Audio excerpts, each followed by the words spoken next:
नमस्कार। हिंदी के YouTube channel पर आप सभी का स्वागत है। आज हम धर्मवीर भारती की कनुप्रिया काव्य संग्रह का पहला गीत का अध्ययन करेंगे कि जिसमें भारती जी ने सुंदरी के पैरों के स्पर्श से अशोक का वृक्ष पुष्पित और फलित होता हुआ बतलाया है। ऐसी पौराणिक मान्यता उनके अनुसार है। कवि कहते हैं कि ओ पथ के किनारे खड़े छायादार पावन अशोक वृक्ष, तुम यह क्यों कहते हो कि तुम मेरे चरणों के स्पर्श की प्रतीक्षा में जन्मों से पुष्पहीन खड़े थे।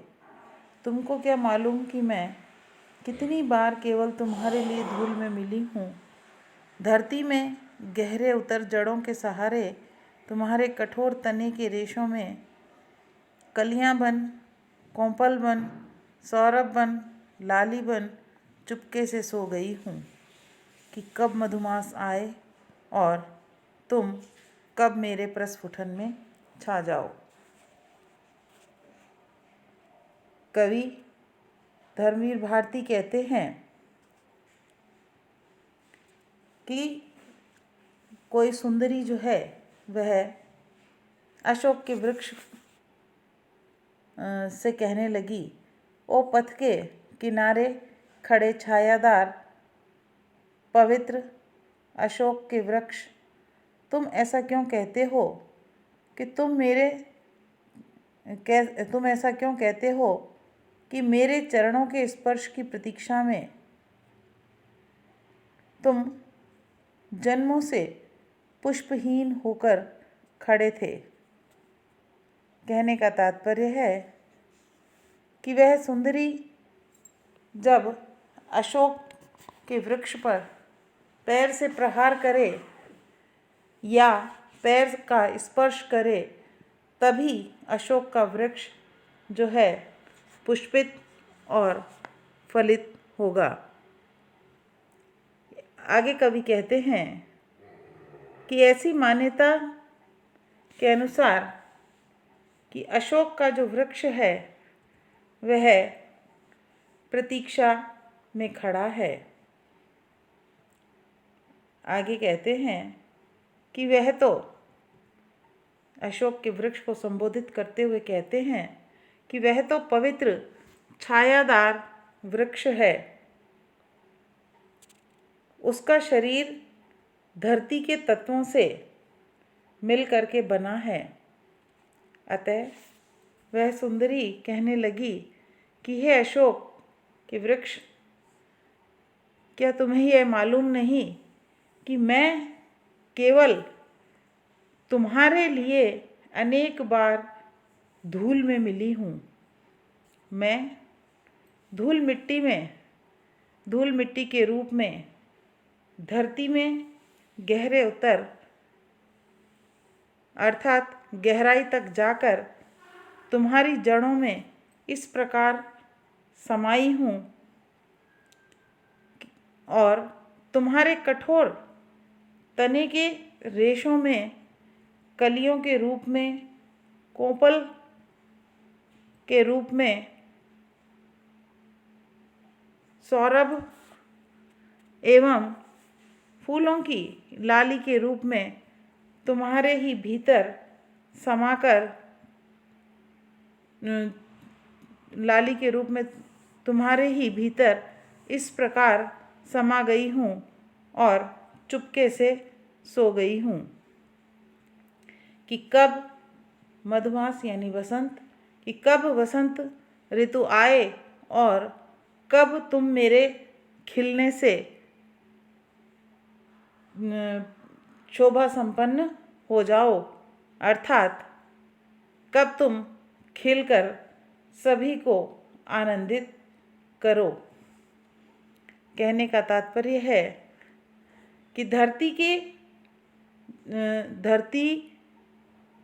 में धरती के अनेक तत्वों से अशोक के रेशों में कलियां, फूल, सौरभ आदि का निर्माण होता है और वसंत ऋतु के आते ही वह खिल जाता है। कि ऐसा धरती रूपी जो सुंदरी है, उस सुंदरी के स्पर्श से ही संभव हो सकता है। अतः यहाँ कवि ने धरती रूपी सुंदरी के चरण स्पर्श की बात कही है।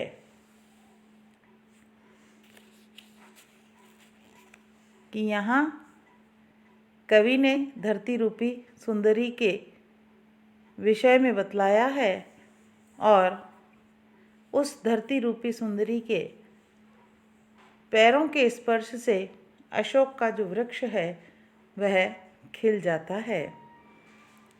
आगे कवि कहते हैं कि फिर भी तुम्हें याद नहीं आया तब तुमको मेरे इन जावक रचित पाँवों ने केवल यह स्मरण करा दिया कि मैं तुम्ही में हूँ, तुम्हारे ही रेशे रेशे में सोई हुई, और अब समय आ गया कि मैं तुम्हारी नस नस में पंख पसार कर उड़ूंगी और तुम्हारी डाल डाल में गुच्छे गुच्छे लाल लाल कलियां बन खिलूंगी और पथ के किनारे खड़े छायादार पावन अशोक वृक्ष, तुम यह क्यों कहते हो कि तुम मेरी ही प्रतीक्षा में कितने ही जन्मों से पुष्पहीन खड़े थे।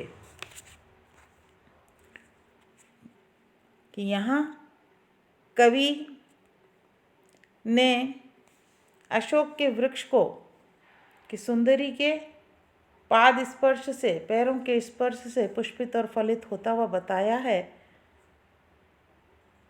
और इसी बात को आगे वह धरती रूपी सुंदरी जो है वह अशोक के वृक्ष से कहती है कि मैं धरती के तत्वों के रूप में तुम्हारे भीतर पहले से ही विद्यमान हूँ, परंतु तुम्हें इस बात का स्मरण नहीं आया और तुम्हें याद नहीं रहा कि तुम स्वयं ही वसंत काल आने पर पुष्पित और फलित हो सकते हो।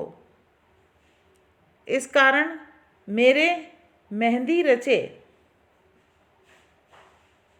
जावक रचित यानी मेहंदी रचे पैरों ने अपना स्पर्श करके तुम्हें यह स्मरण दिला दिया कि तुम पुष्पित हो। साथ ही तुम्हें यह भी स्मरण करा दिया कि मैं तुम्ही में हूँ, तुम्हारे ही अंदर प्रत्येक रेशे रेशे में सोई हुई समाई हुई हूँ और अब वसंत काल आ गया है, इसलिए अब मैं तुम्हारी नस नस में पंख पसार कर उड़ूंगी। कहने का तात्पर्य है कि वसंत ऋतु के आते ही जिस प्रकार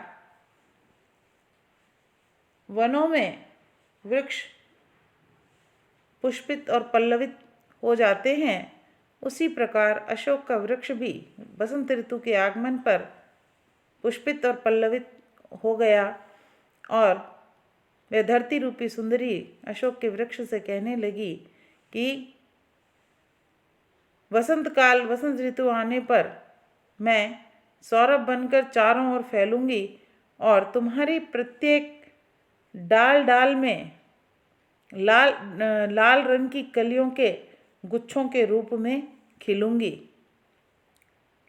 कि हे पथ के किनारे खड़े छायादार पावन अशोक के वृक्ष, तुम ऐसा क्यों कहते हो कि तुम मेरी ही प्रतीक्षा में कितने ही जन्मों से पुष्पहीन खड़े थे और मेरे पैर के स्पर्श की प्रतीक्षा में यूं ही खड़े थे। कि यहाँ कवि ने अशोक के वृक्ष में भी सौंदर्य है, वह भी पुष्पित और पल्लवित होने की क्षमता उसी वृक्ष में है, उस वृक्ष के मूल में है। और साथ ही साथ कवि ने धरती रूपी सुंदरी का बड़ा ही सुंदर चित्रण यहाँ इस गीत के माध्यम से किया है।